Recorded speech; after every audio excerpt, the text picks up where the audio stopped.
జీవము గల దేవుని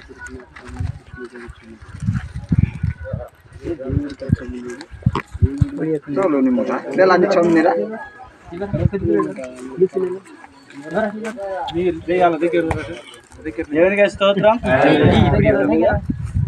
మరి చక్కటి మాట తెలుసుకుంటూ ఆ రోజు కీర్తన తెలుసుకుని కనుక ఈరోజు దేవుడు ఏ జీవ జల్లాకు మరి మంచిగా బంధిస్తున్నాను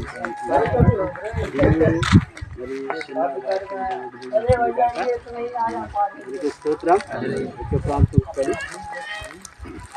స్తోత్రాలయ్యా పరిశుద్ధుడా, గొప్ప దేవుడా, సర్వశక్తిమంతుడానికి వందనాలు తండ్రి. ఎదుగుతున్న ప్రభా భూమి మీద నాయన ఎదుగుతున్న ఈ బోరు దింపుచుండగా అయ్యా ఊపికి ఊటగా నాయన ఎదుగుతున్న ప్రభా మరి జీవ జలాలు అయ్యా వచ్చినట్టు కృప దయచేయండి దేవుడా. ఇది నివన్నావు తండ్రి. దుప్పి నీటి వాకుడు కాసపడినట్టు నా ప్రాణం నీ కొరకు కాసపడుచున్నట్టు జీవము గల దేవుని కొరకు నా ప్రాణం కుష్టుకున్నట్టు నైనా అలాగే తండ్రి ఎదుగుతున్న ప్రభా జీవ నదిని అయ్యా ఇక్కడ ఎదుగుతున్న బోరు దింపుచుండి కాబట్టి దయచేయండి ఇవ్వడానికి స్థితిని తెలుసుకుంటూ ఎదుగుతున్న ప్రార్థన ఆలకించి దాసులు దేవజనులు ప్రార్థన ఎదుగుతున్న అండగా ఉండి ఎదుగుతున్న ప్రభా ఈ బోరు దింపుచుండి కాబట్టి దయచేయండి. ఇక 4 స్థితులు చెల్లించి యేసుక్రీస్తు వరకు రాసుకుంటాం.